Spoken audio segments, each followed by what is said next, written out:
A lot of this isn't going to make sense to you, and I'm sorry about that.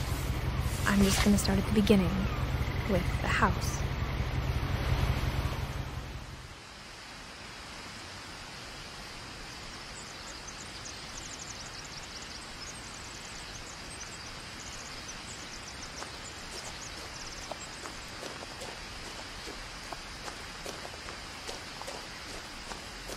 I lived here until I was 11, but I wasn't allowed inside half the rooms.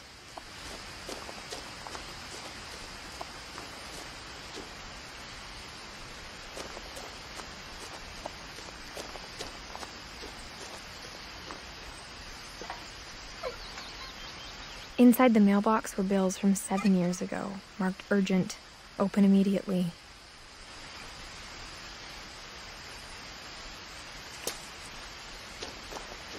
I hadn't been back since my brother Lewis's funeral.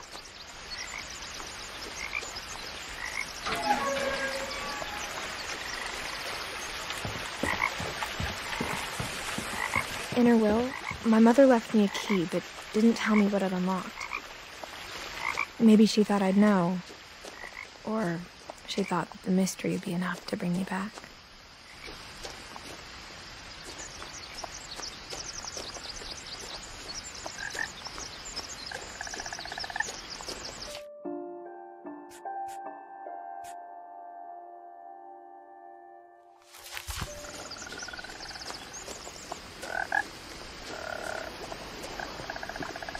The truth is, even after I inherited the house, I never thought I'd come back to it. But now I had questions about my family that only the house knew the answers to. The woods around the house have always been uncomfortably silent, as if they're about to say something but never do.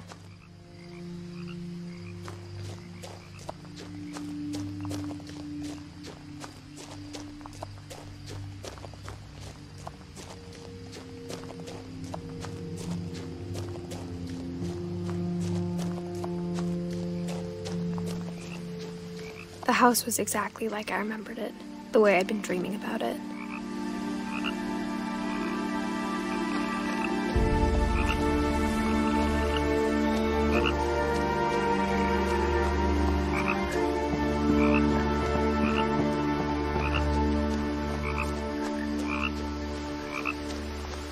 As a child, the house made me uncomfortable in a way I couldn't put into words. Now, as a 17-year-old, I knew exactly what those words were. I was afraid of the house.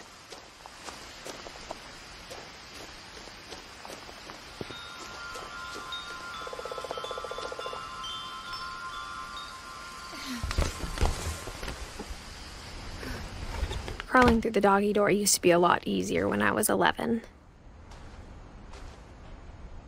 The power had been turned off the night we left.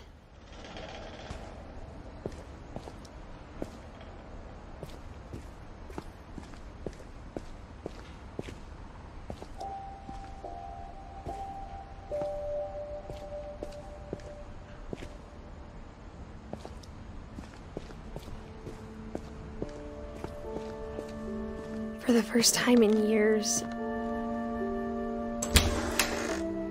I felt like I was home.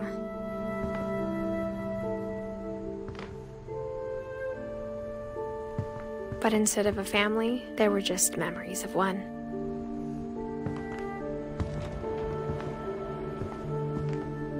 Like how only one restaurant would deliver to our house, so we had Chinese a lot.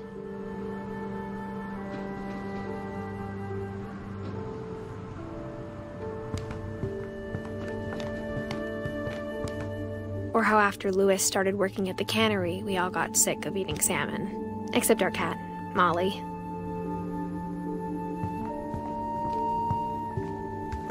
The table was still a wreck from the night we left. It was like a bomb had gone off, killing everyone but sparing the furniture.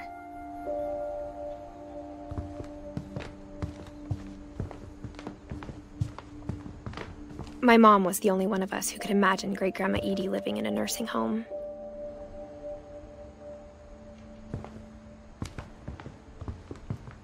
Nothing in the house looked abnormal. There was just too much of it, like a smile with too many teeth. Even the fireplace had a story. Edie told me the bricks came from the original house, after it sank.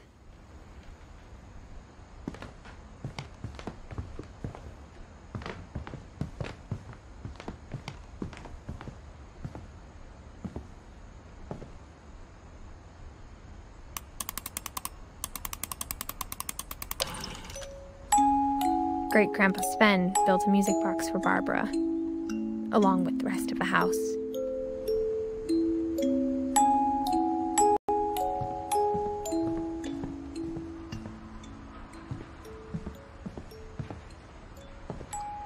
A lot of things got left behind in the whirlwind of that last night.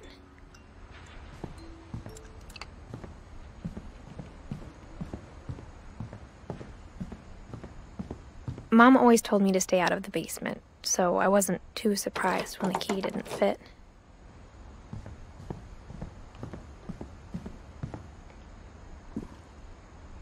After Milton disappeared, Mom sealed up all the bedrooms. Then Edie retaliated and drilled peepholes.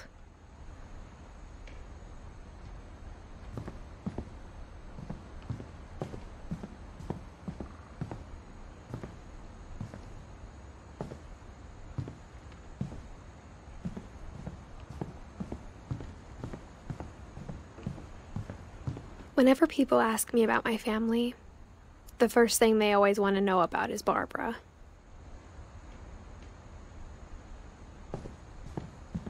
Edie's father, Odin, built the original house.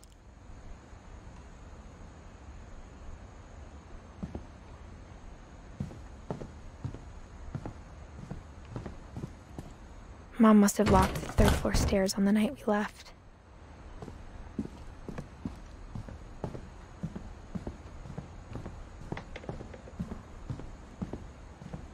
I spent a lot of time playing in Great Uncle Walter's room. I think my mom sometimes regretted not sealing it up. Lewis told me there were secret passages, but I never believed him.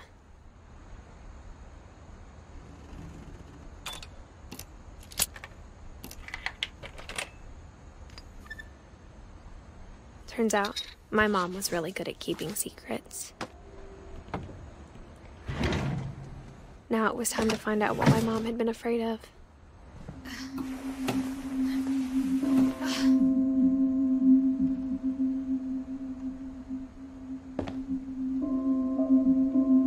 From the paintings on the wall, it was clear my brother Milton had been here before me. Reading this, maybe it sounds like I had a plan. But I had no idea what was behind that door.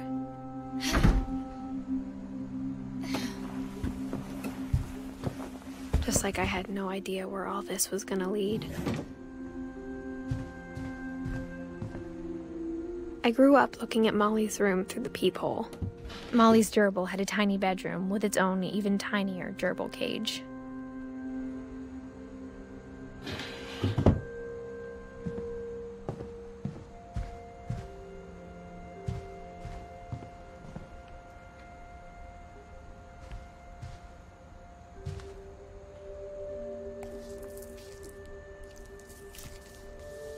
December 13th, 1947.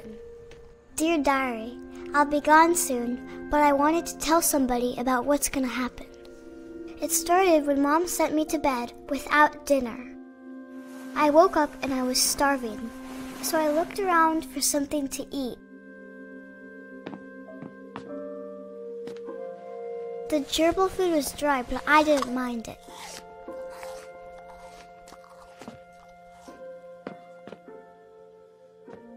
My Halloween candy was all gone.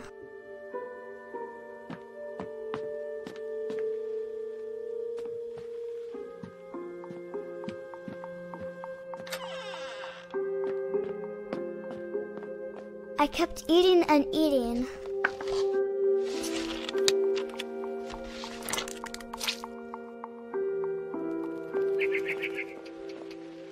I ate a lot of things that night.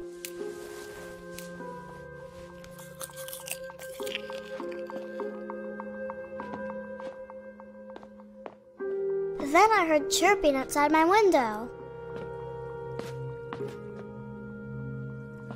It was a barn swallow going back to her nest. I reached out for her.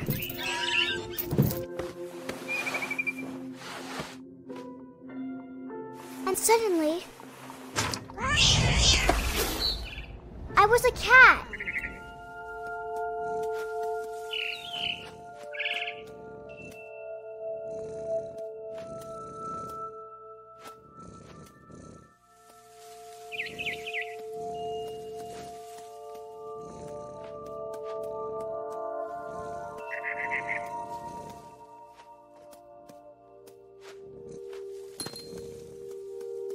I tried to be quiet, but the bird was really scared.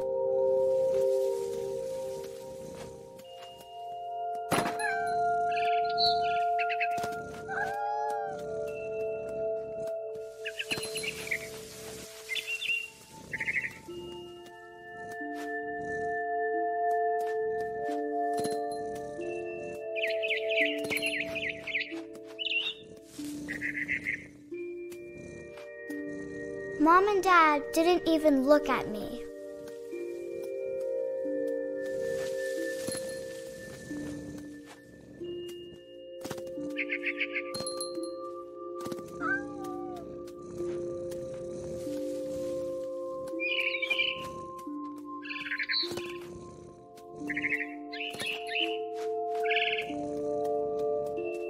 I jumped and I almost got her.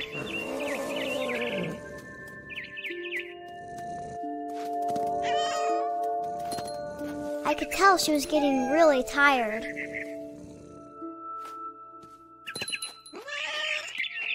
Now I was up in the big tree. I promised Dad I wouldn't climb it anymore. All I cared about was eating that mama bird.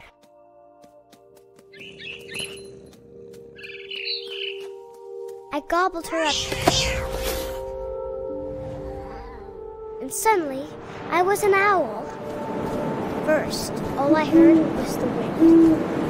Then I heard little teeth nibbling in the grass.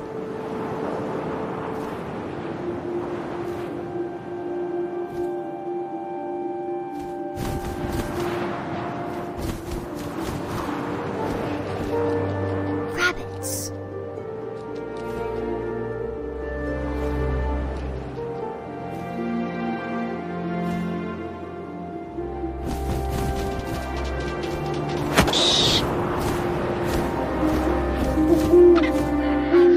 His face looking up and seeing mine through my talons. I swallowed him up, and I didn't chew one bit. Then I flew off to find something bigger.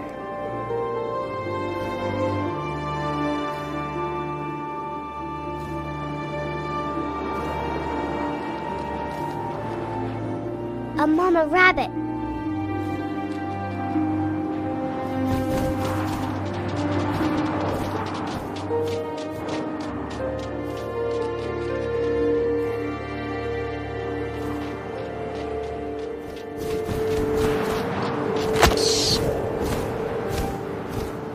She was almost too big to carry.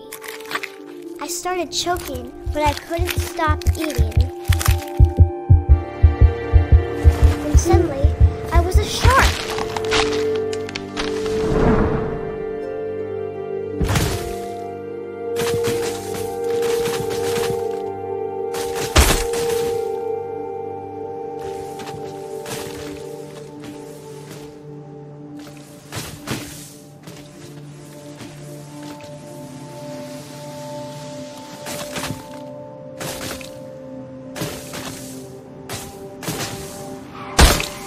I rolled off a cliff and into the ocean. Now, I was hungrier than ever.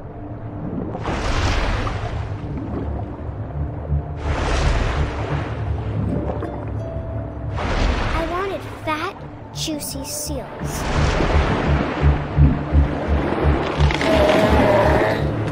I tore off her flipper, and it tasted really good.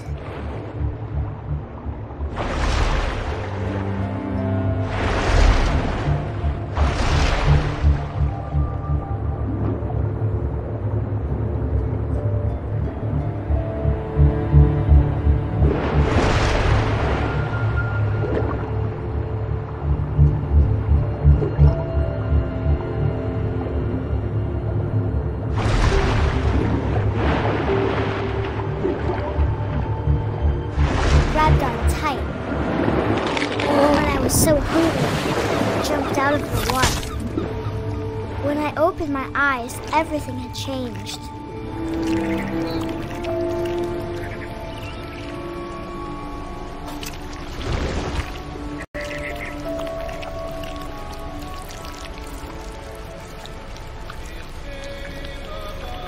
Now I was a monster, and I smelled people everywhere.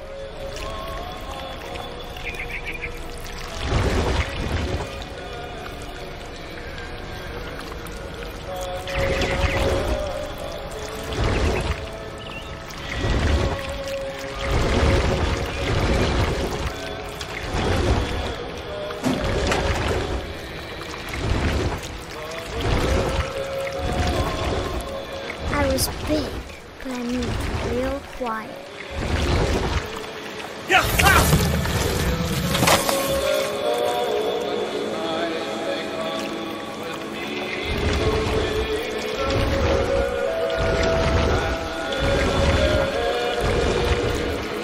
I wanted to stop, but also I didn't.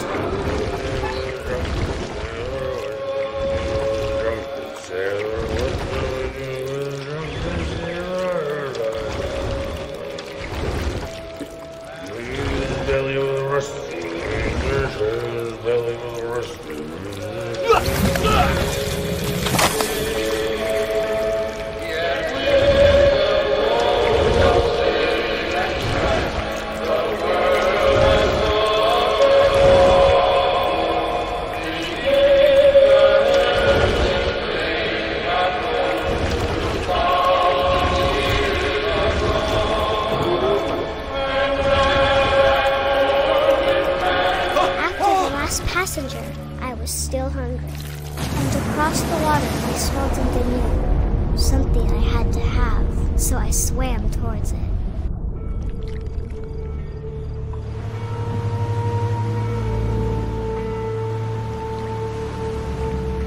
I slithered onto the sand, and the good smell went into an old pipe.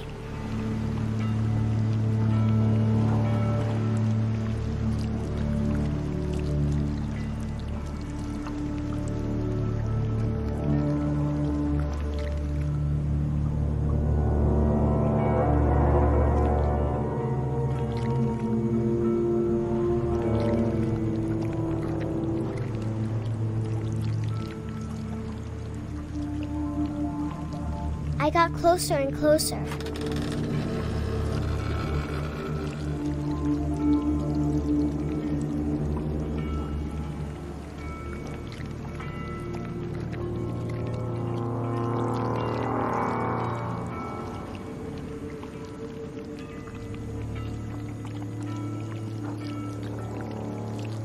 All my stomach started growling. And suddenly, I was me again. I held my breath for a long time, but I couldn't hear anything. I think it's waiting for me to fall asleep. But it's not going to wait much longer. It needs to feed, and we both know I will be delicious.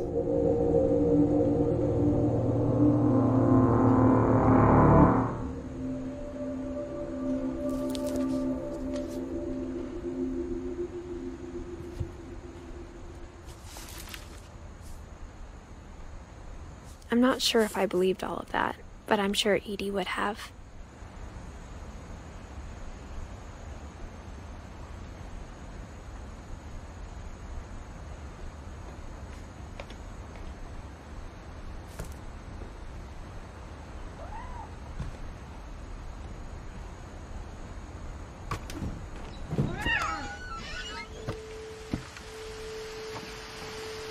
This will be obvious later, but my mom never told me any of these stories. Edie would have, but Mom didn't like bringing up the past. Though, when we adopted a stray kitten, she was the one who named it Molly.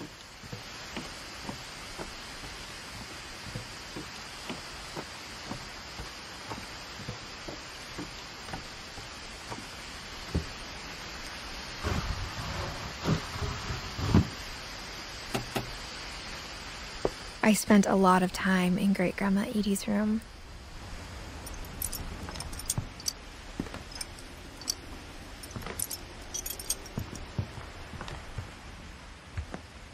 Louis died a week before we left, but Edie had already started to memorialize him.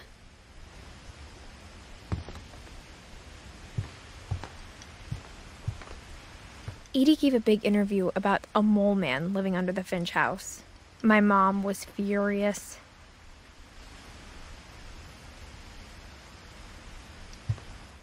I hadn't thought of myself as Edith Jr. for a long, long time. When Edie told people Sven was killed by a dragon, she could also have said he was building a dragon-shaped slide that collapsed. She could have, but she didn't.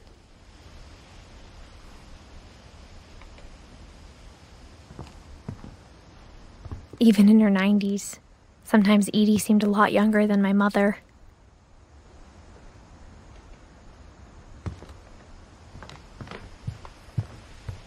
Her room was like a museum.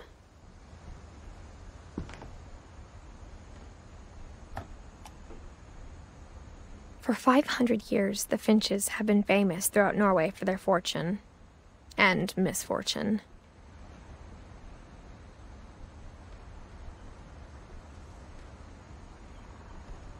Odin Finch buries the latest victims of the family curse, his wife Ingeborg and their newborn son, Johan.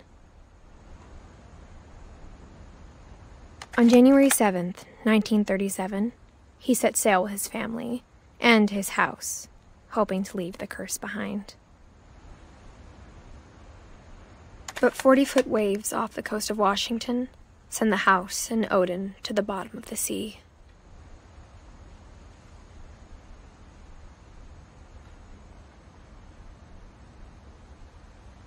Odin's daughter Edie, with husband Sven and baby Molly, step ashore on their new home, Orcas Island. Odin Finch is the first to be buried in the new family cemetery. His daughter Edie is already dreaming of a new Finch house.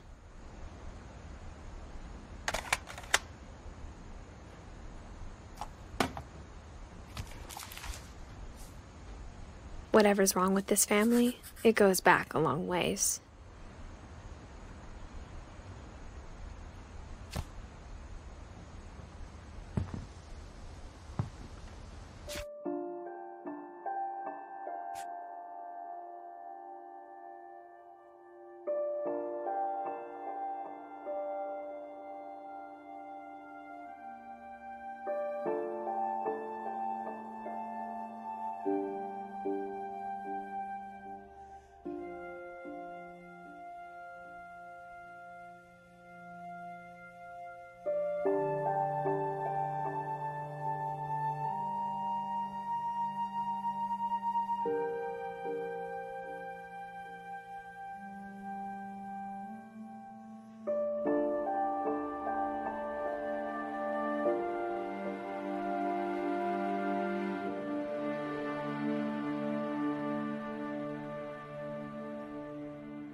The only trace Grandpa Sam's first wife, Kay, left on the house was the pink bathroom.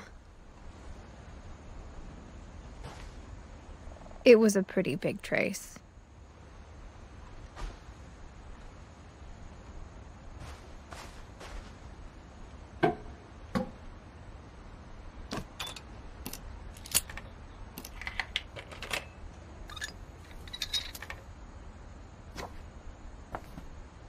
There's a secret in this bathroom.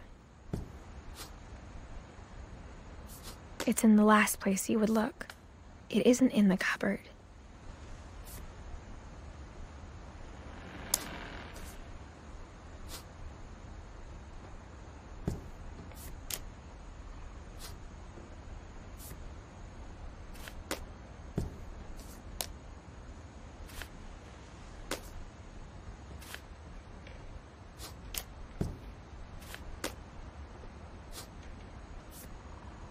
It's hidden in this book.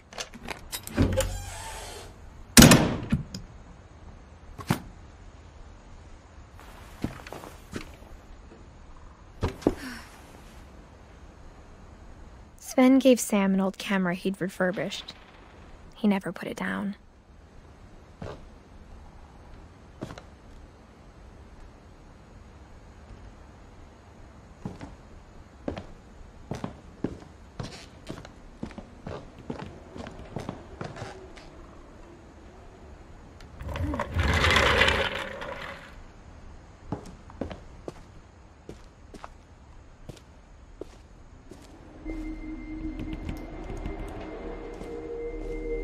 I knew Grandpa Sam had a twin.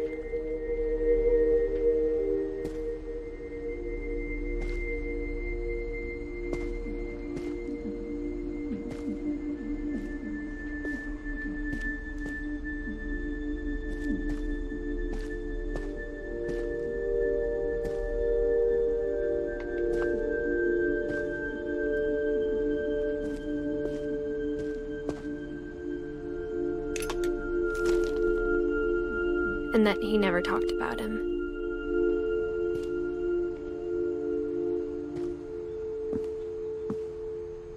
I guess my grandpa didn't like history any more than my mom did.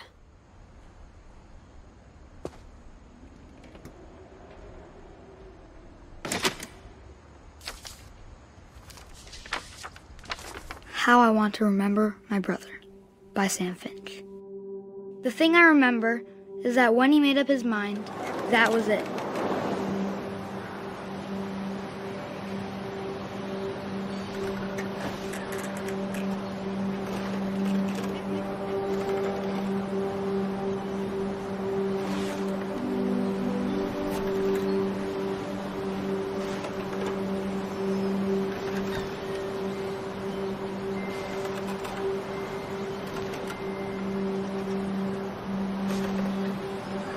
My brother said he'd die before he ate another mushroom, and he did.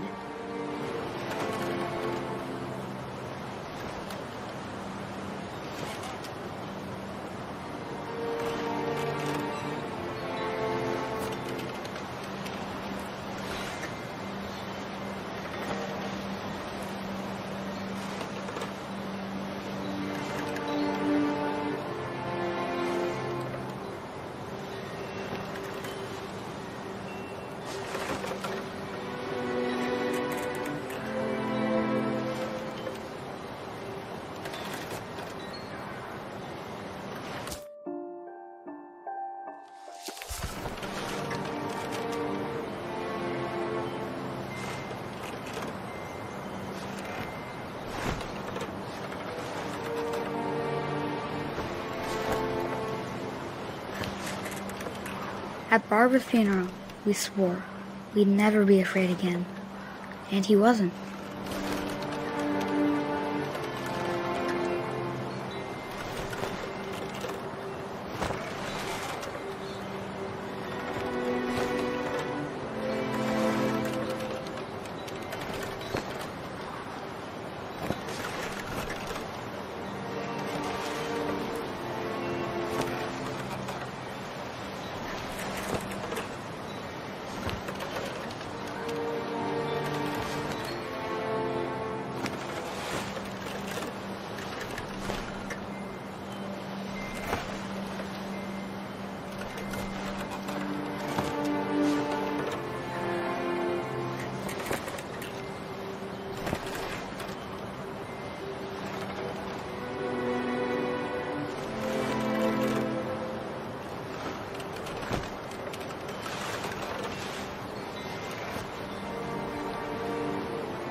I think Calvin always wanted to fly. Sam! Calvin! Dinner's ready! Coming! But that day, he finally made up his mind to do it. I told him going around was impossible. Maybe if I hadn't said that,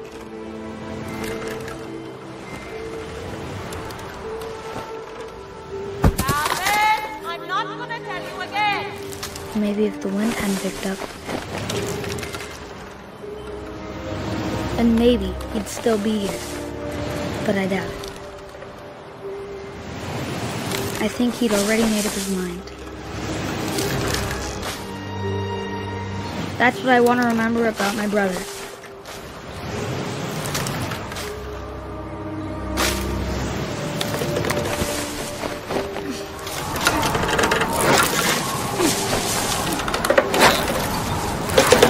The day he made up his mind to fly. And he did.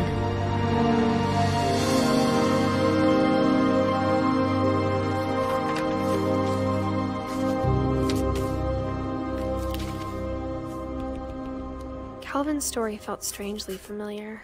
When I was younger, I remember trying to do the exact same thing.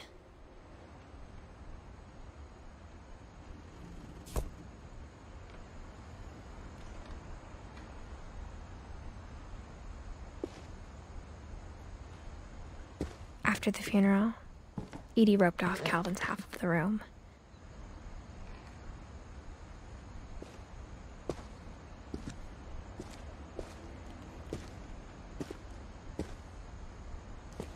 Mom said Grandpa Sam enlisted at 18 and never set foot in the room again.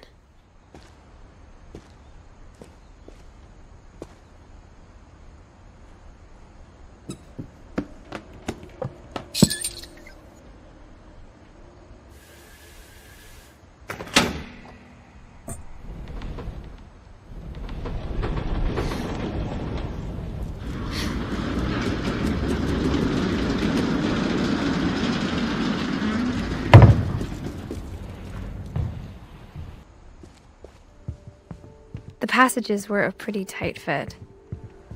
They'd obviously been built for smaller hands and bellies.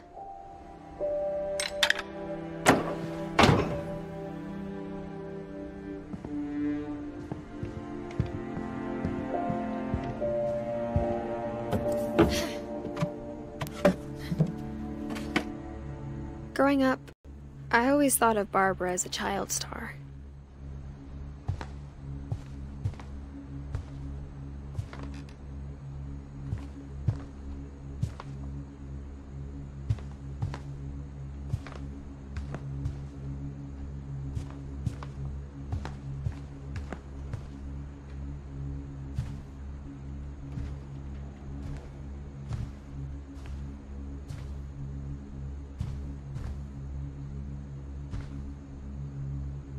I never thought about how hard it must have been for her afterwards.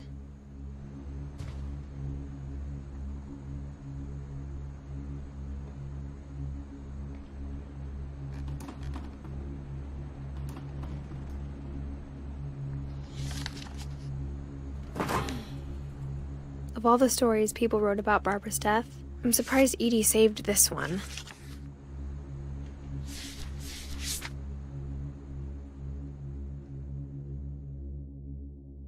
Old Jack here with another ghastly tale inspired by America's most unfortunate family. I'm calling it The Surprise Ending of Barbara Finch. As a child star, Barbara was famous for her scream. Now at 16, she was all washed up. A has-been. But in a lucky break, she'd been asked to perform her signature scream at a local convention for monster movie fans. It was just the boost her career needed. Unfortunately, her scream hadn't aged well. Getting better. I think you just need the right motivation. Her biggest fan and current boyfriend, Rick, was about to demonstrate when... Now that was a great scream. It was Barbara's father, Sven. He'd slipped into a table saw and had to be rushed to the emergency room.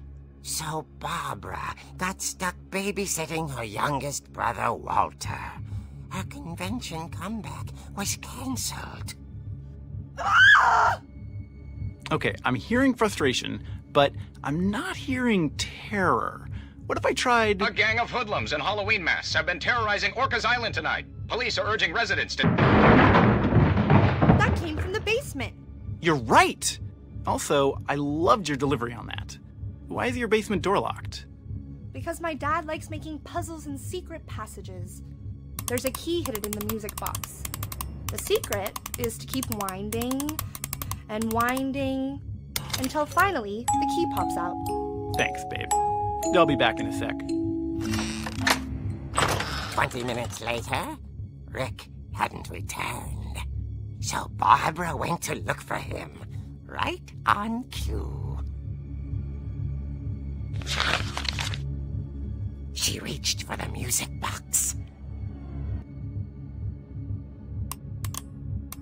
And as she wound the key, she listened for Rick, but the house was silent.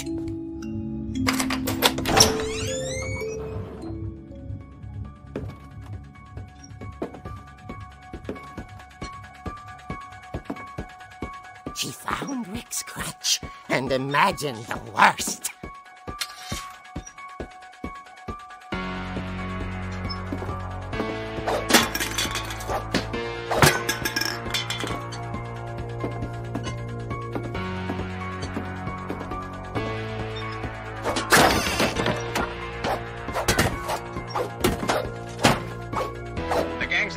Infamous Hookman killer, Dr. Carl Hamill, who impaled and then ate his family 10 years ago tonight.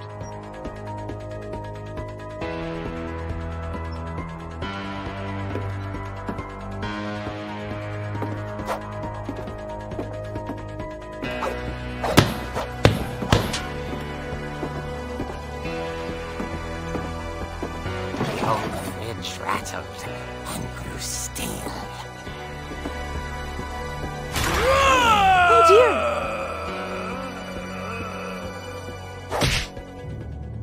Oh! Rick?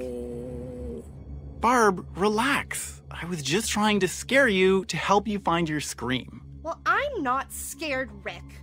I'm furious. Then act furious. All I'm getting from you now is that you're hurt and confused and She threw him out, but she kept a little something to remember him by. Barb, have you seen my other crutch? And she was still holding it when she fell asleep watching the late picture show. Hours later... Barbara! Walter, what's going on up there? Ah! Okay, I'm coming up, but if this is a trick, you're dead, Walter.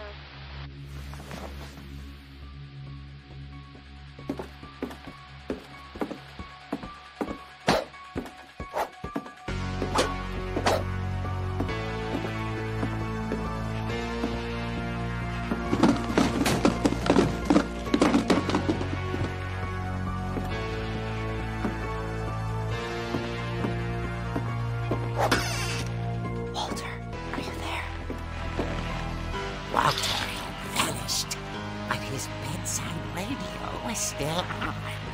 Orcas Island police describe the man as 6 feet tall, with a steel hook for a hand. Residents are urged to lock all doors and windows and notify the police of any suspicious activity. Barbara turned, saw the hook man, and was speechless. He was quite smashing.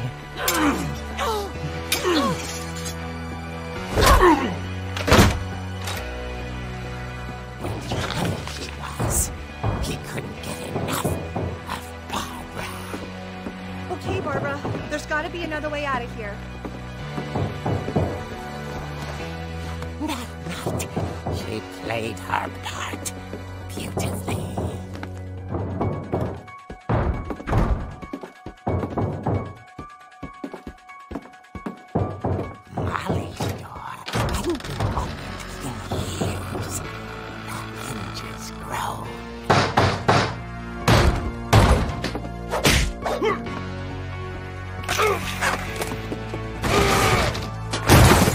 wasn't moving, but she sensed the story might not be over yet.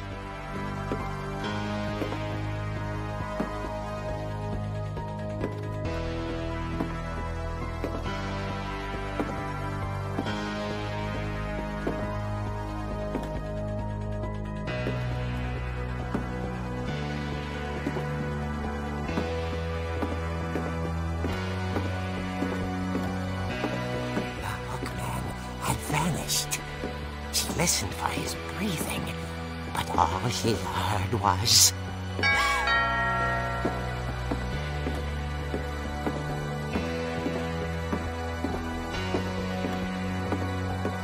At the door, she heard whispering. It was coming from inside the house.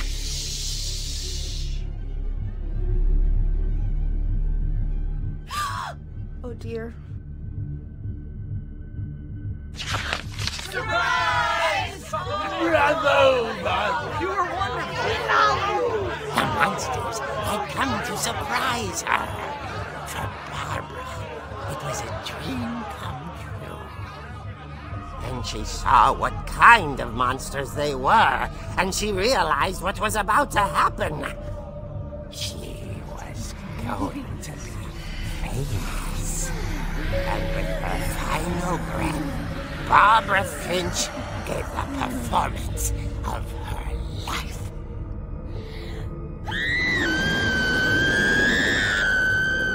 I wasn't there myself, but I hear Barbara was magnificent. Poor girl. She had a taste for stardom. But unfortunately, so did her fans. Of course, the police blamed it all on poor Rick, who disappeared the same night. And little Walter, hiding under his bed the whole time. He took it all pretty hard, but that's another story. As for Barbara, tucked inside the music box is all they ever found of her. Her ear. Now that's what I call a real eerie tale.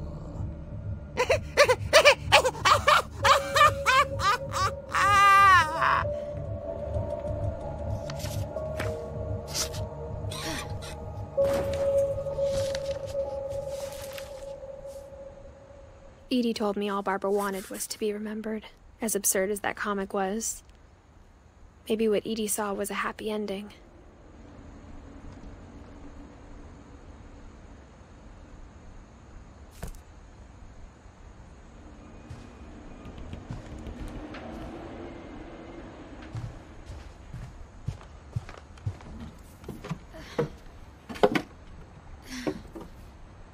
I guess now I know why Mom didn't like me playing with the music box.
Mom said the basement was off limits, unless I wanted another tetanus shot.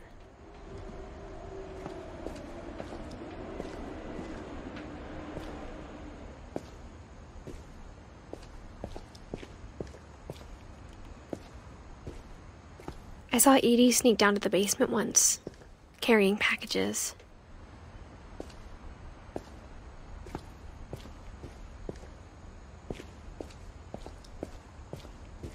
I thought maybe she was hiding presents.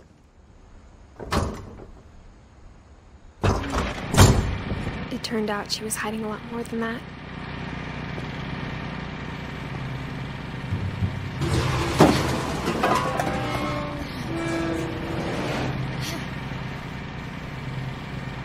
I remember asking Mom once about where Walter had gone. She said after Barbara died, he got as far away as he could. If there's a pattern in all these stories, I think it's that none of us has gotten very far.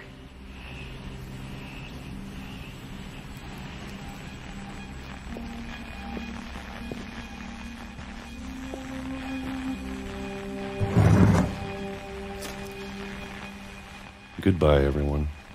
I can't believe I've been down here for 30 years. On that first day, after the shaking started, I didn't think I'd survive a week.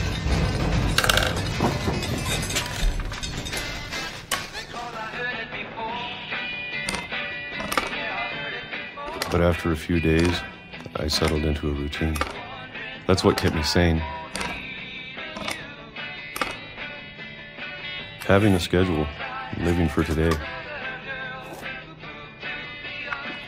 I always expected to be dead tomorrow.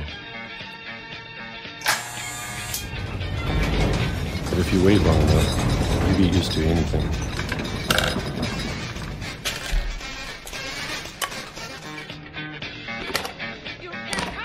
Even a monster on the other side of the door starts to feel normal. Almost friendly.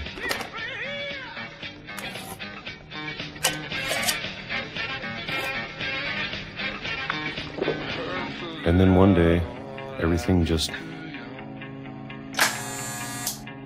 stopped. Whatever that thing was, it was gone. Maybe it got tired of waiting. Or maybe I just got tired of being afraid.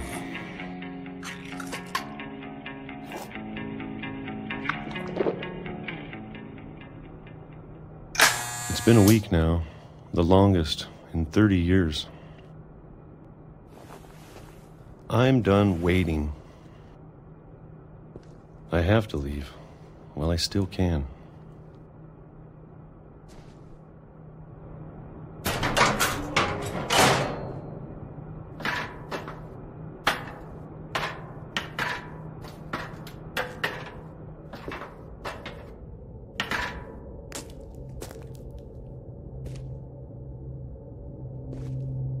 I know it's out there, somewhere.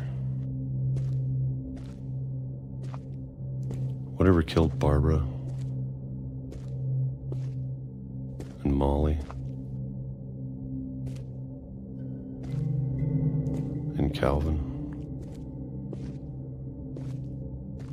Maybe this is all a mistake. But I need to stop living the same day. Even if it kills me.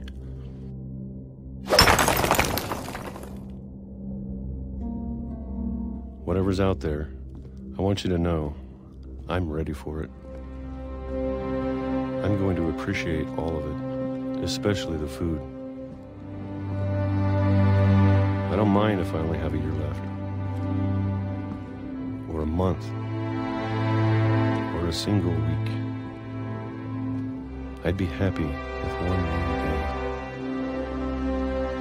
I can already imagine the sun on my face.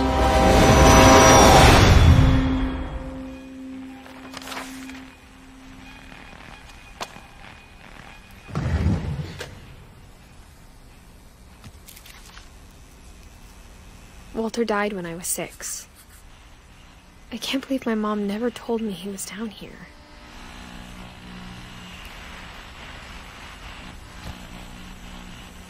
I'm sure my mom was trying to protect me.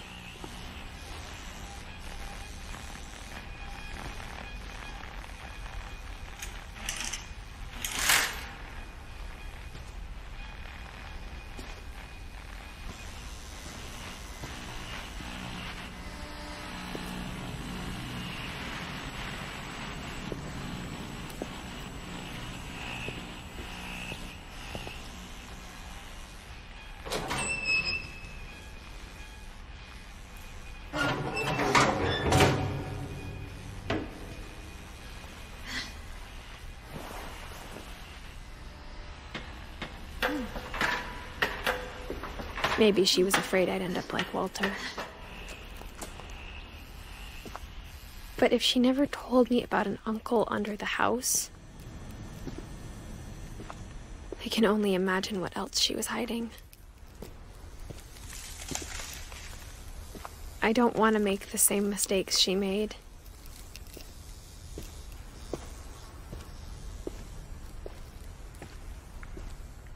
Trying to bury something that's still alive. Now that there's only one of us left, or maybe two, I thought it was time I heard the stories for myself and found out what happened to everyone else. But now I'm worried the stories themselves might be the problem. Maybe we believed so much in a family curse, we made it real.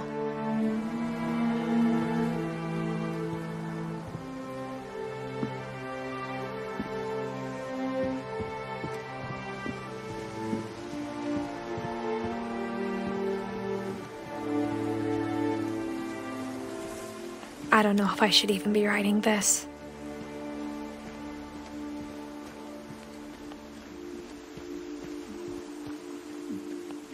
Maybe it'd be better if all this just died with me.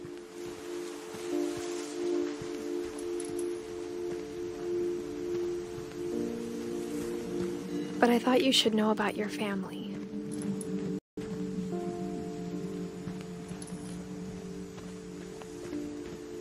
And the history you're a part of.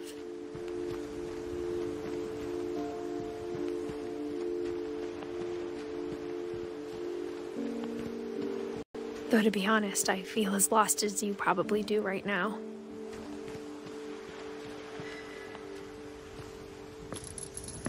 I think the people in these stories believed them, for what that's worth.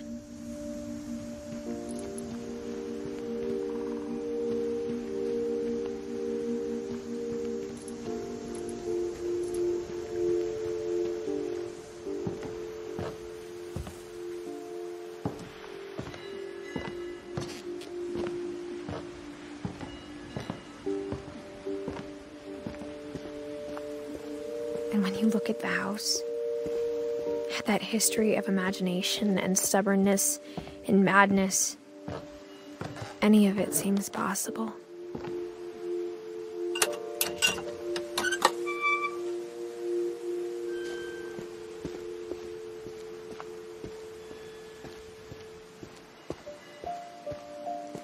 I think we've been surrounded by death for so long, we've just gotten used to it.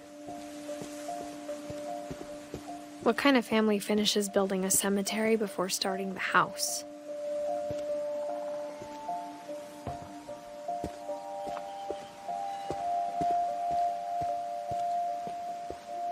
It's embarrassing for me to admit this, but the pet cemetery made me more uncomfortable than the human one. 3 of the gerbils were mine, and 2 had been my fault.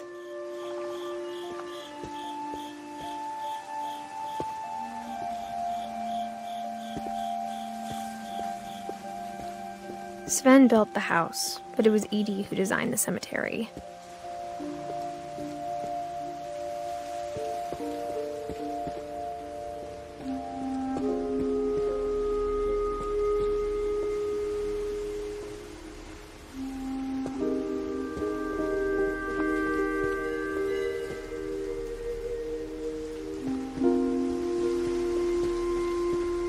I'm sure Odin's monument had been Edith's idea.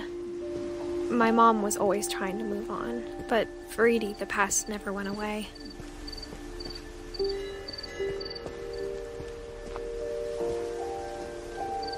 She could see it poking out of the water at low tide.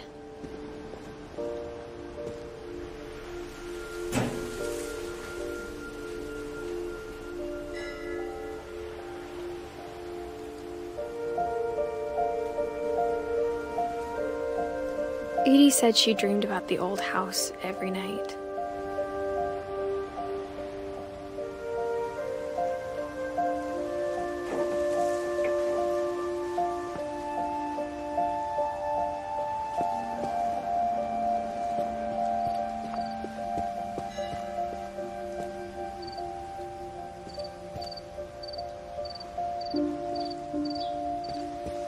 Edie's side was always easier for me to understand. But the older I get, the more I can see where my mom was coming from.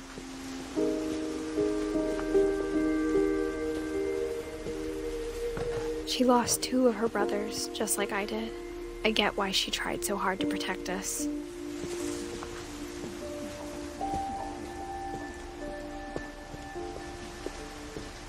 There's so many things I wish I could ask my mom now. Part of me thinks this is what she wanted all along. For me to come back someday and find everything out for myself.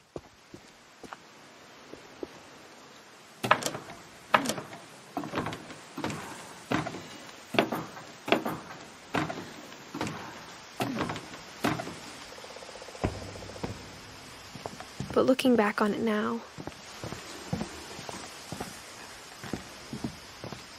if she told me there was going to be so much climbing, I never would have come when I was 22 weeks pregnant.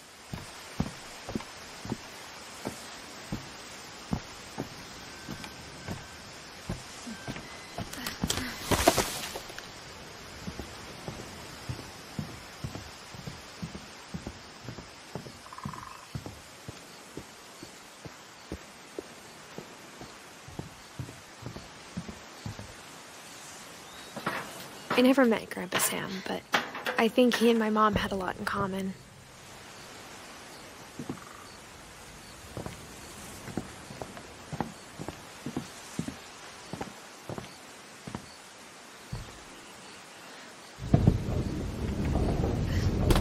They were both pretty intense.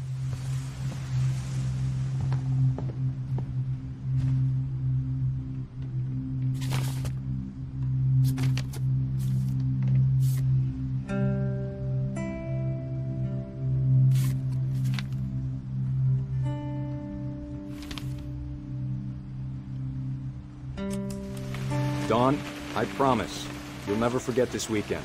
Yes, sir. These memories are gonna last a lifetime. What? Am I gonna have to shoot anything? It's a hunting trip, Dawn. Shooting is strongly encouraged. Perfect.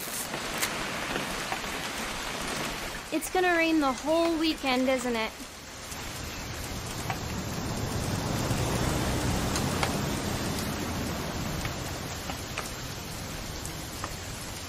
I will never forget this weekend, Dad. That's the spirit. Please just take the damn picture.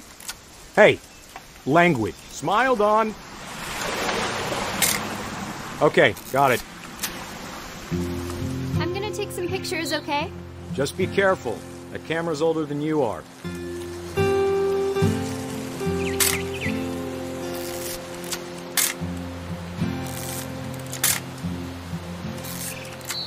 You're right, Dad. It's starting to clear up. Still freezing, though.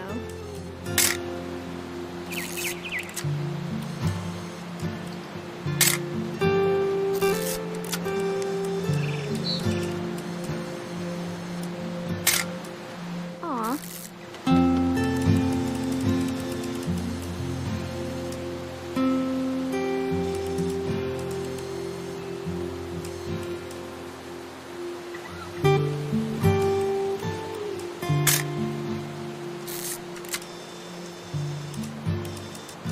Definitely should not have drunk all that coffee.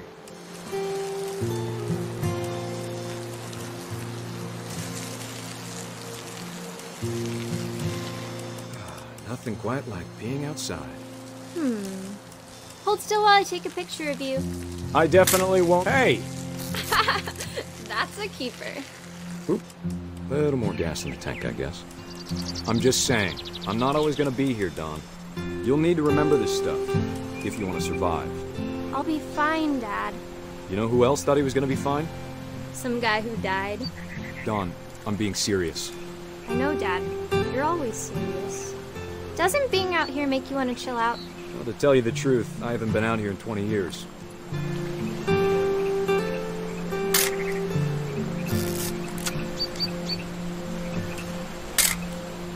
Dawn, don't you think you could find something more interesting to photograph?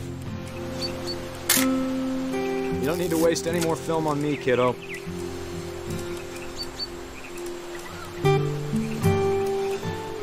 Last time I was with my brother Calvin. Man, that was a great trip. Your grandpa Sven taught us how to fish, how to build a fire. We found an old logging trail. There were deer everywhere.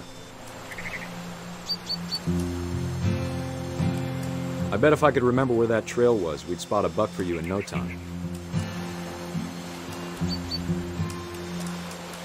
Give me a minute to check the map.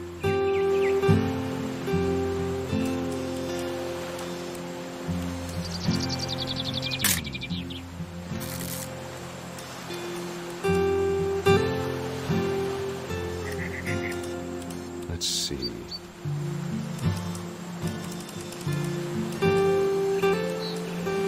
Dad! Good eyes, Dawn. Before you take the shot, let me get a picture of you.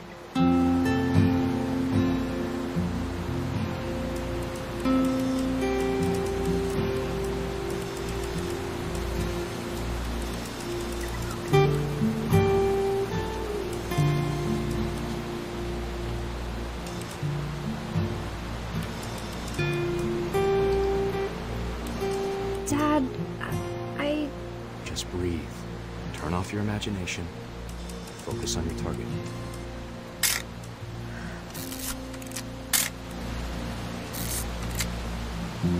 Let me get behind you. Do I have to do this?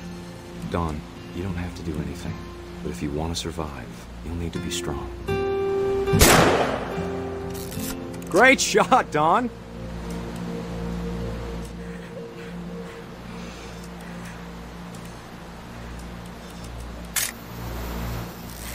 I'm proud of you, Dawn. Always remember that, okay?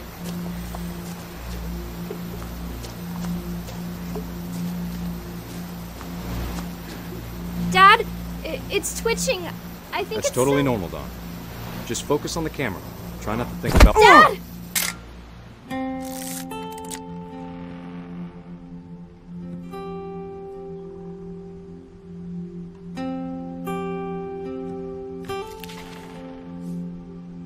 Of all these stories, that's the one I wish most that my mom had told me.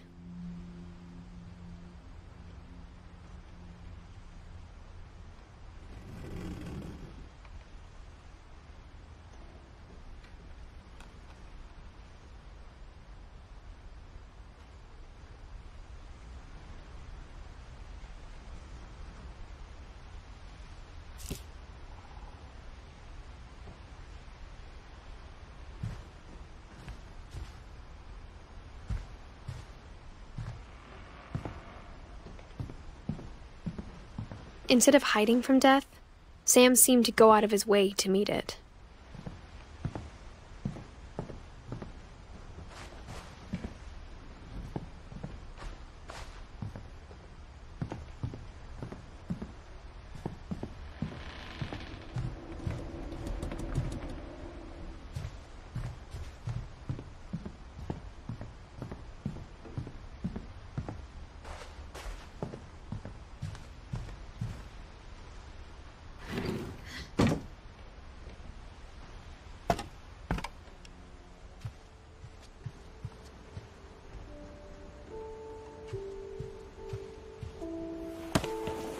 After Sam died, my mom and Edie got really close.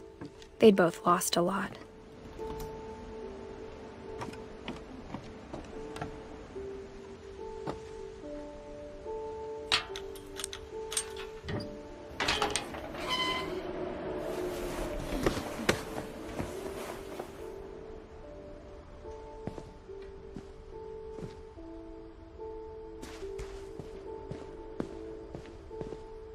I can't imagine my mom ever writing poetry, and yet...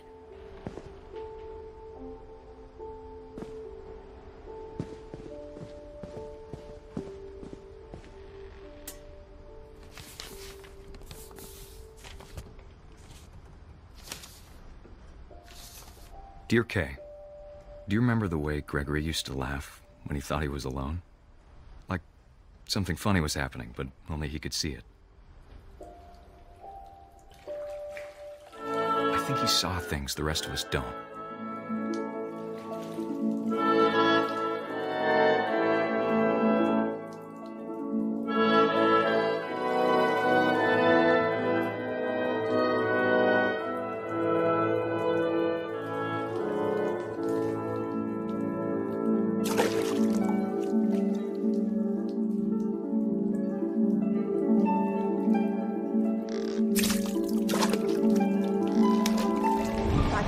Gregory, it's time to... Hold on, sweetie. Hello? Sam, I told you I don't want to speak right now. I wonder what he saw. What his world was like.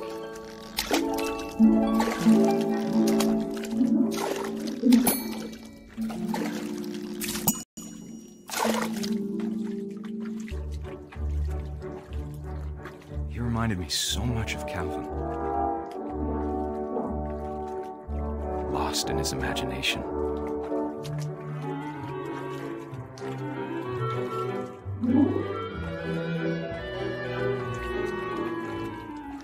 Whatever it was he saw.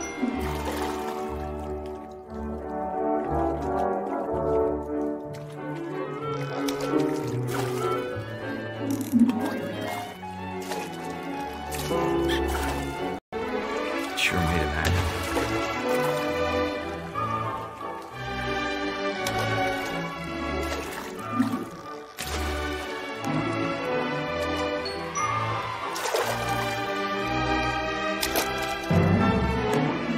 I know how silly it sounds.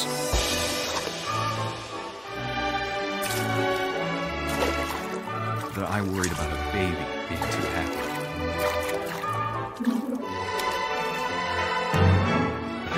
Slipping away. Sorry about that, Gregory. I know you did everything you could. Maybe if I hadn't called that night. Damn it. I wish you could have told us about the world we saw.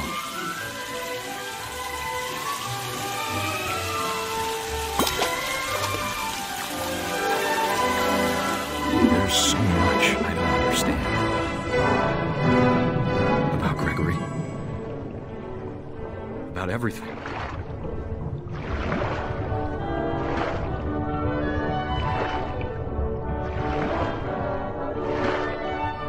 But I know what happened wasn't your fault.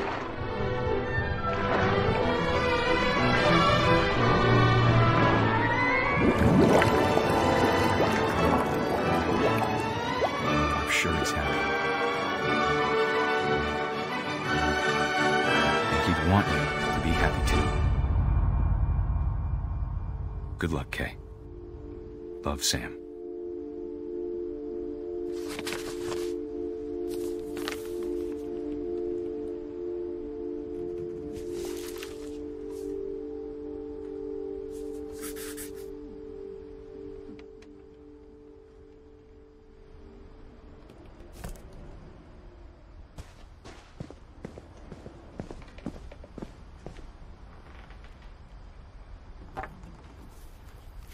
A poem for Gus, who always said the wedding was a bad idea.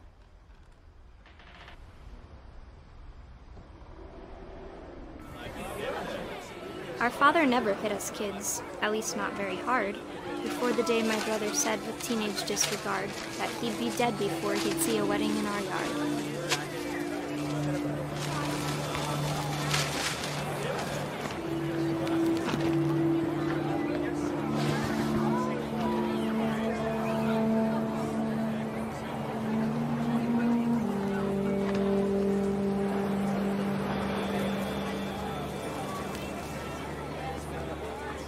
My father made him come, of course, but Gus stood far apart, just flew his kite and bottled up the storm inside his heart.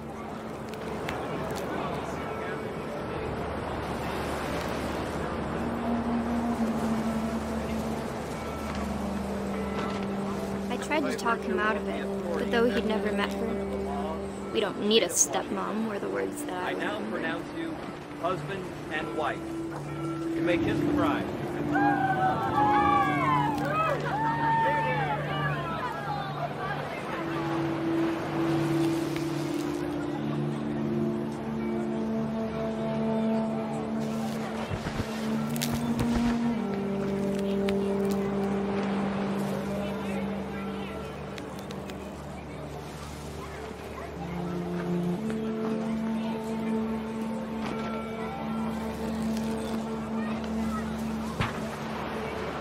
When the time for photos came, Dad ordered him to come here.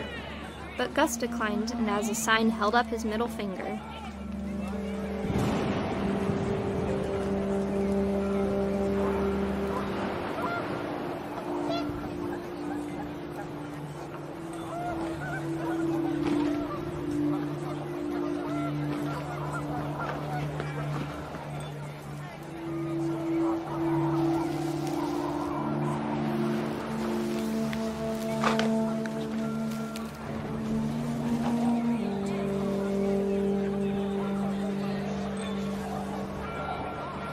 The wind picked up, and panicked geese appeared and quickly went. But all the humans did that day was go inside the tent.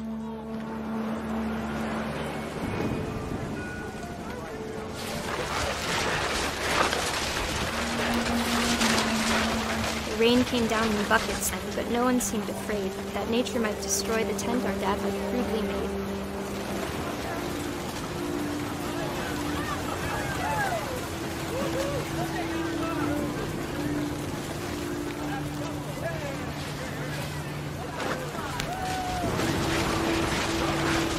Thunder sounded much too close and full of angry power. But all my father said to this was, "Make the music louder."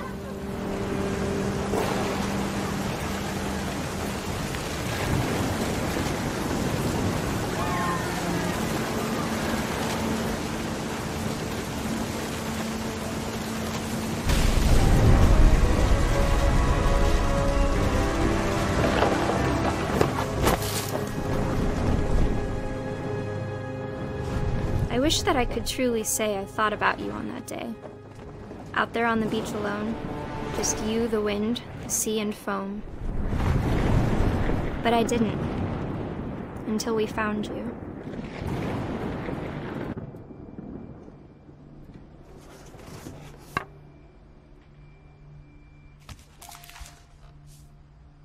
She never talked about him, but Mom told me once if I was a boy, they were going to name me Gus.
Sam spent his life shooting photos, but Mom said he got nervous being in front of the camera. I guess we're all afraid of something.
My mom moved up to the loft after her brothers died.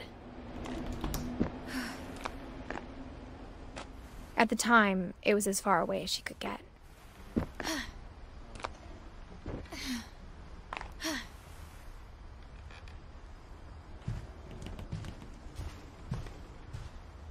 She spent a summer building houses in Calcutta, where she met my dad, Sanjay.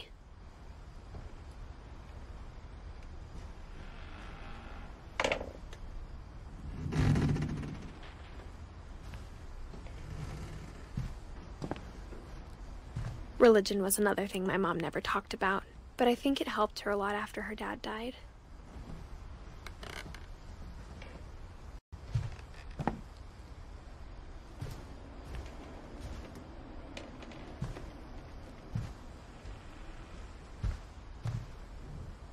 My mom moved to India a week after graduation and got a job teaching English.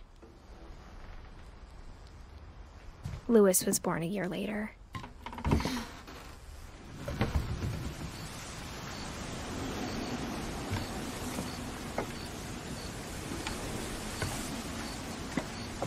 When my dad died, I don't think Mom knew where else to go.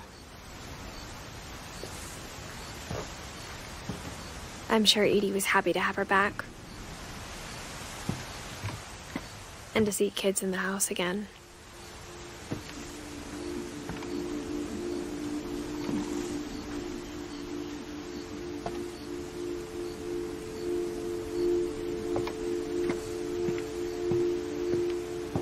The house had to get a little bigger, but Edie was used to that.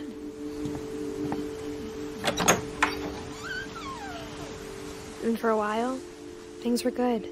Almost normal. But it didn't last.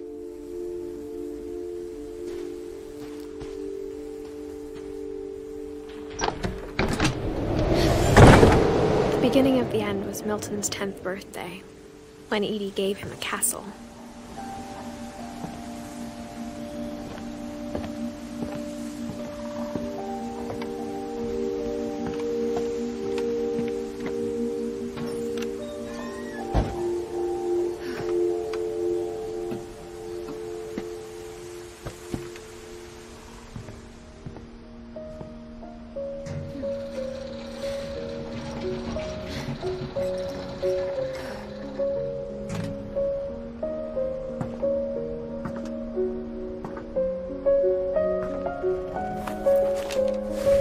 Milton Finch in The Magic Paintbrush.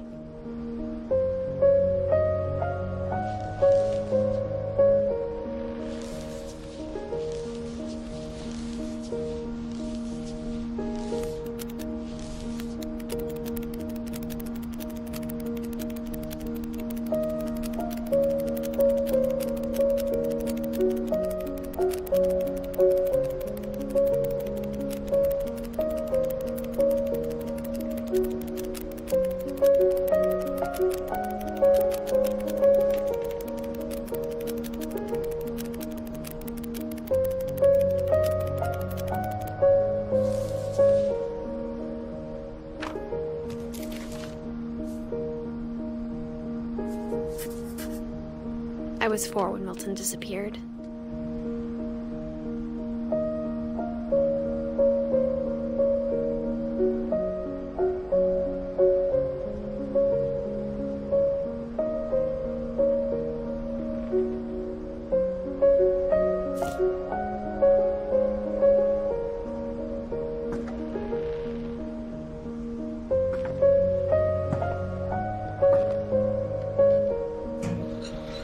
Mom spent months searching for my brother. Then she sealed the doors.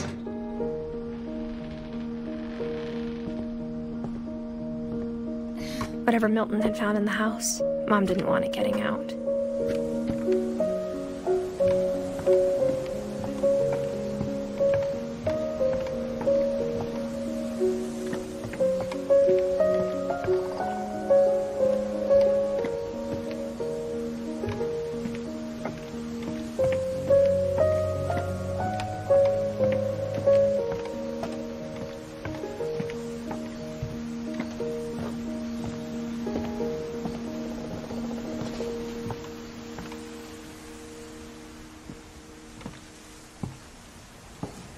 Mom definitely blamed Edie, but I think Louis blamed himself.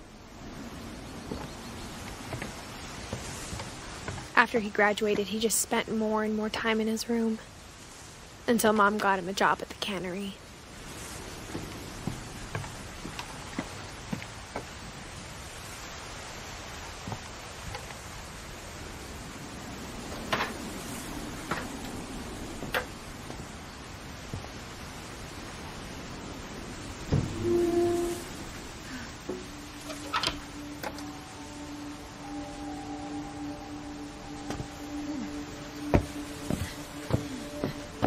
Louis's room smelled very, very familiar. That part of him lived on. Louis and I spent a lot of time playing games together, but he was surprisingly bad at them. He died a lot.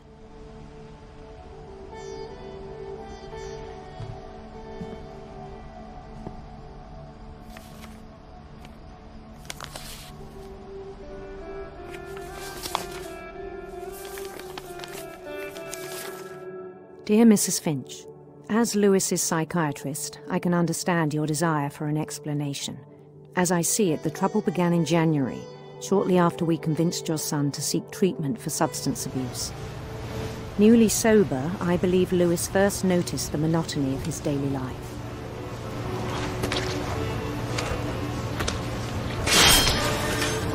He kept working at the cannery, but he withdrew part of himself. In our sessions, I saw the same behavior. His mind began to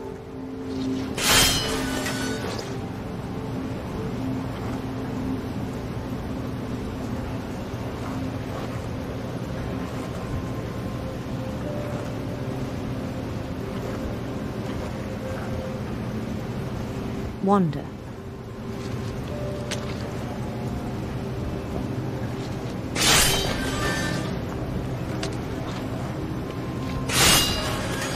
I asked him to describe it. He said he started small, imagining a labyrinth. He'd feel his way about. Then something moved. Bats. And toads.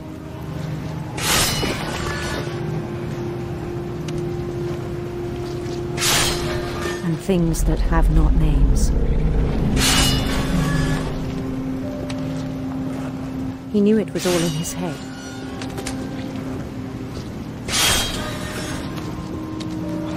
But he took it very seriously. I had hoped he'd find himself.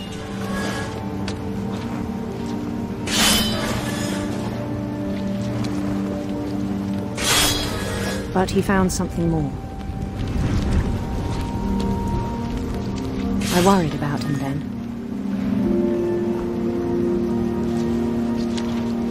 Daydreaming at the cannery, I spoke with his boss. But he said Louis had become a model employee. Methodical, tireless, focused.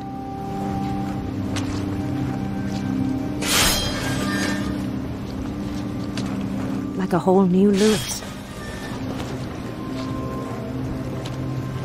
So I let him go on.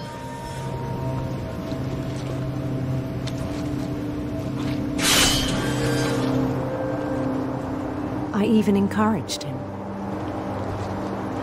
It seemed very promising at first.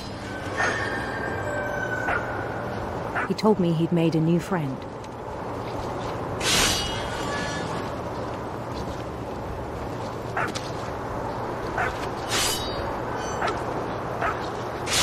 On the edge of a city he named Louis-topia.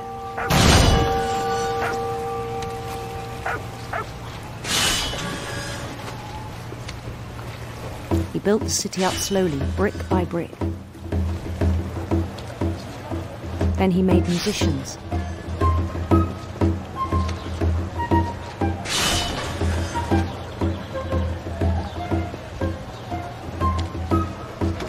And songs for them to play.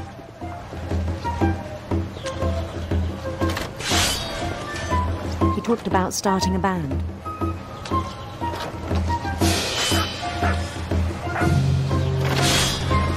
And he was always humming something. Every day his imagination grew stronger.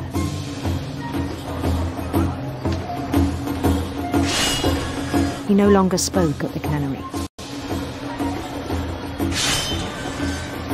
But his chopping was as reliable as ever. Then one day it struck him that all the cheering crowds, even the stones under his feet, were all in his imagination, so he could do whatever he wished.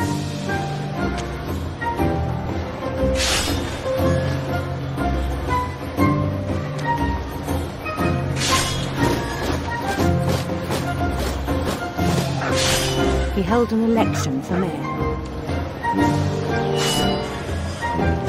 and he won. They begged him to stay, but his mind was already wandering. It became a game for him.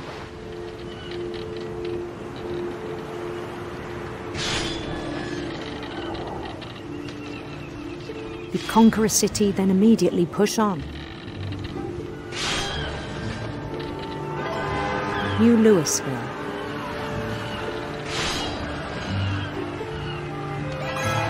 St. Louis. He started drifting away from our reality.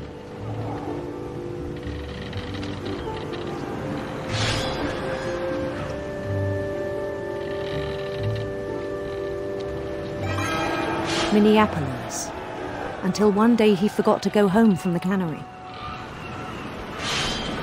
Even as his mother pleaded with him, part of Louis kept sailing on.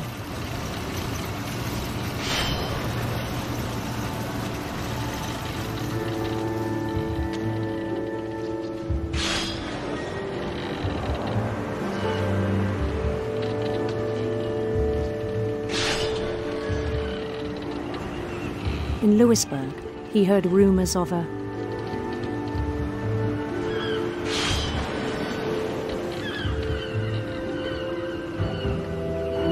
handsome queen.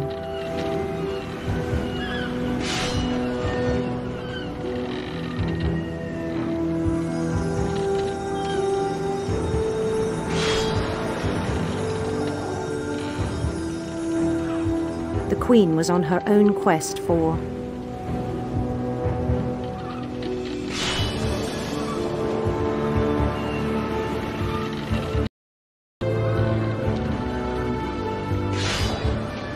radiant rainbows.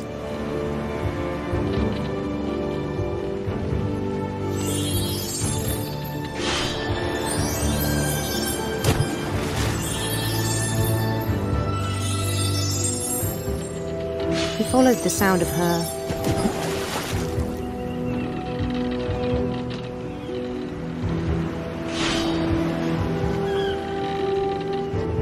electric sitar.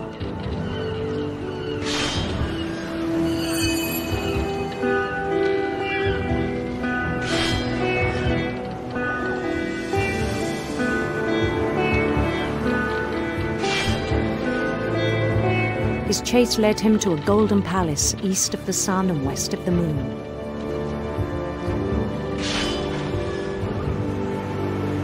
Even then, his logic remained sound. He knew the world was all in his imagination.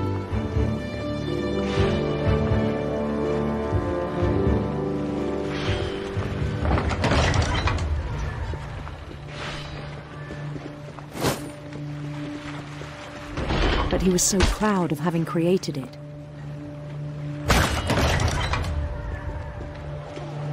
In his own eyes, he'd become something greater than a king.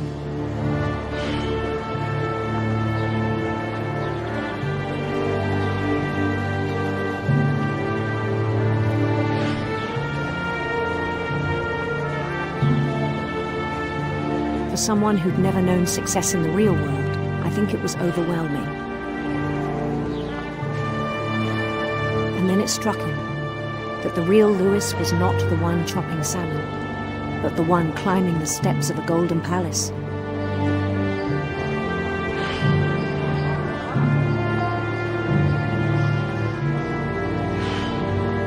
My imagination is as real as my body, he told me. It was hard to argue with him.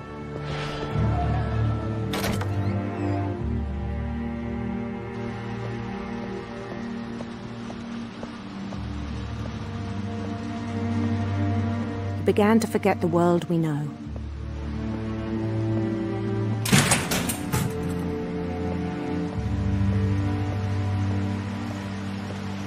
I think it pained him to remember Lewis, the cannery worker.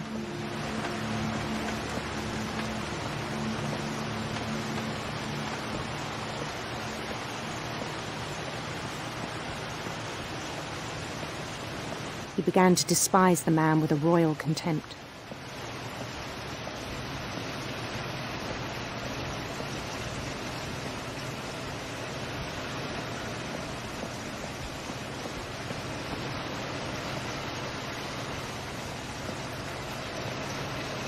I still thought I could save him.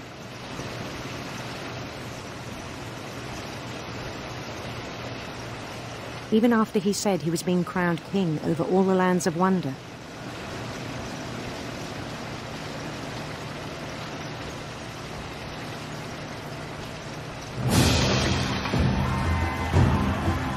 The palace would be packed with his companions.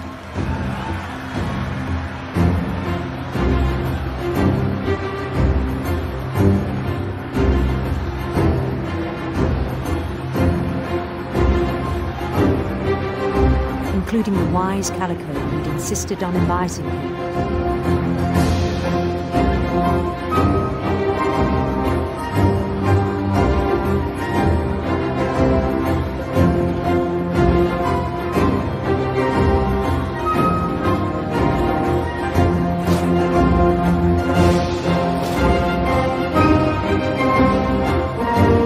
His queen waited, holding his crown.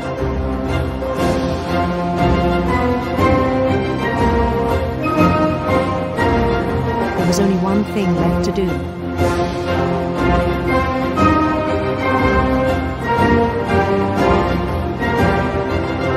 Bend down his head.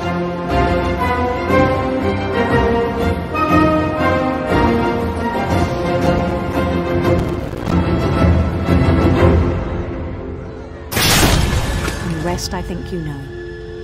Mrs. Finch, your son was a kind man who will be missed by all of us who knew him.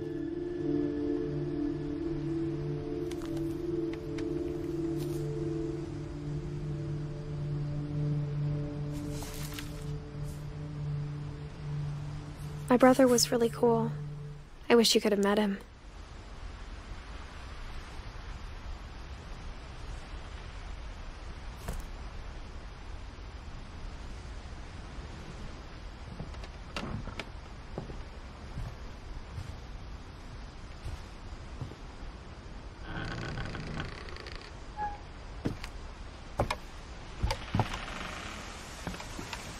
On the way back from Lewis's funeral, my mom told me to start packing.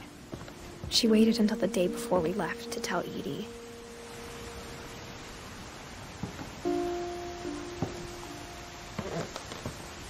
I'm not sure if she wanted to make it easier or harder.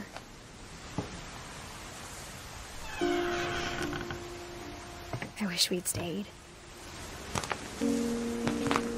But I understand why we left.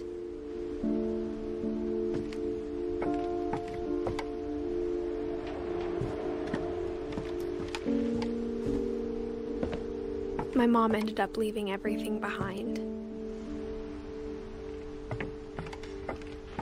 What happened that night had been coming for a long time.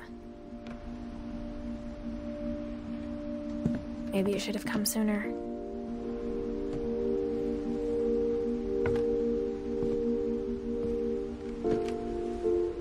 But it had to end one way or another.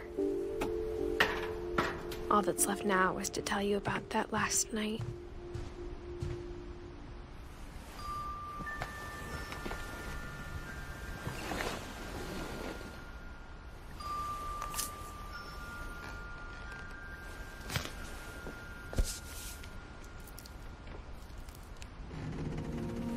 That whole last day, Edie just watched us pack and didn't say a word.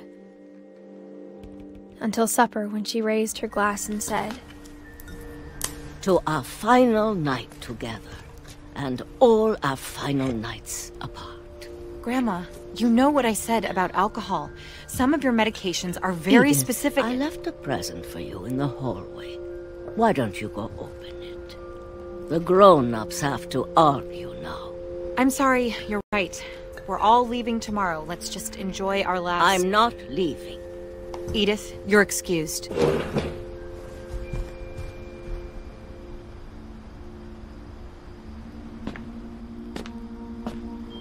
The power had been shut off that morning, but Edie always had plenty of candles. When my mom sealed the library, I don't think she knew about the other entrance. Or that Edie had a key to it.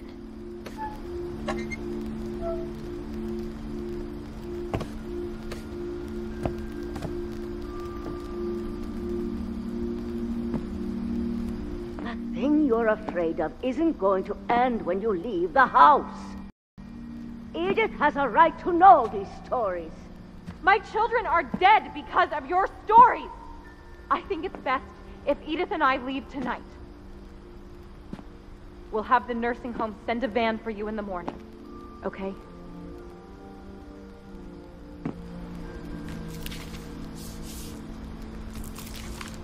Dear Edith, there's so many stories I wish I could tell you, but there's only time for one.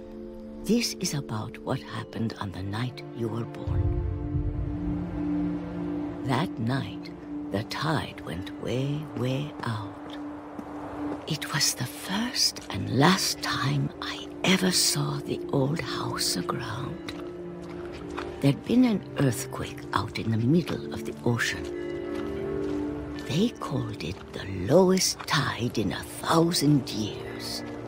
God, it smelled awful. You know, I've seen that house every day of my life.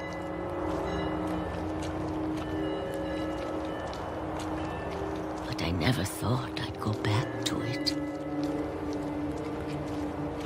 When the fog rolled in, I lost my way.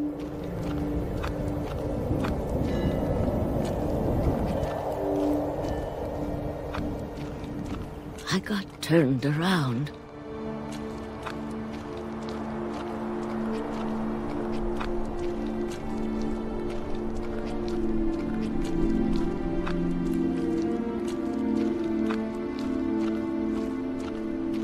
For a while, I wandered. I started seeing things.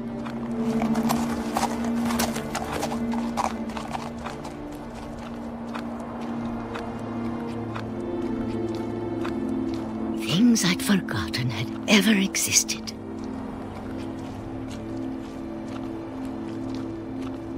But when I saw them, they felt like old friends. That night, a lot of things came back to me. Or maybe I came back to them.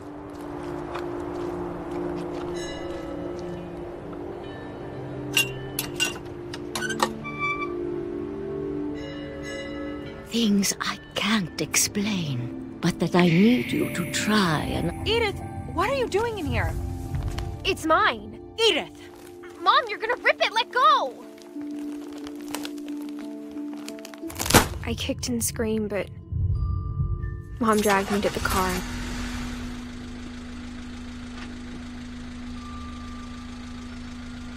I never saw Great-Grandma Edie again.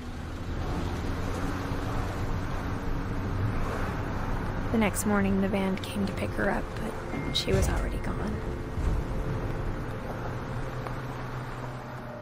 After that, we moved around a lot.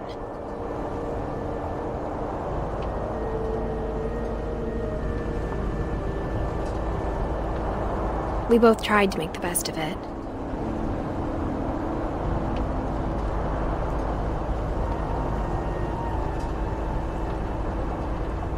A few years went by.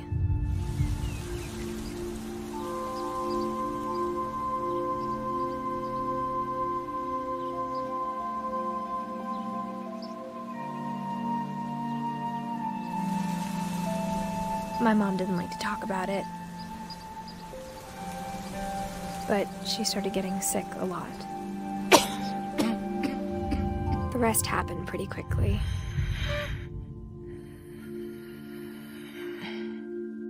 She got better for a while, and then she didn't.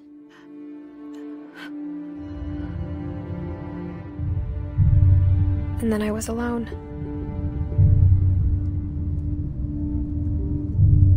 The last Finch left alive.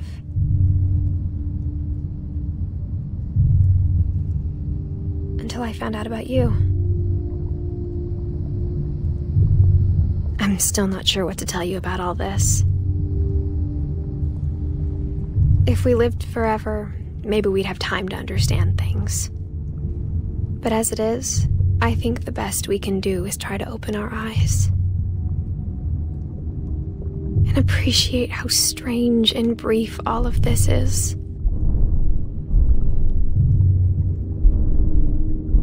This journal was supposed to be for you.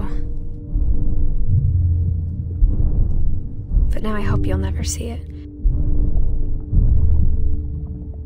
I just want to meet you and tell you all these stories myself. But I guess if you're reading this now, things didn't work out that way.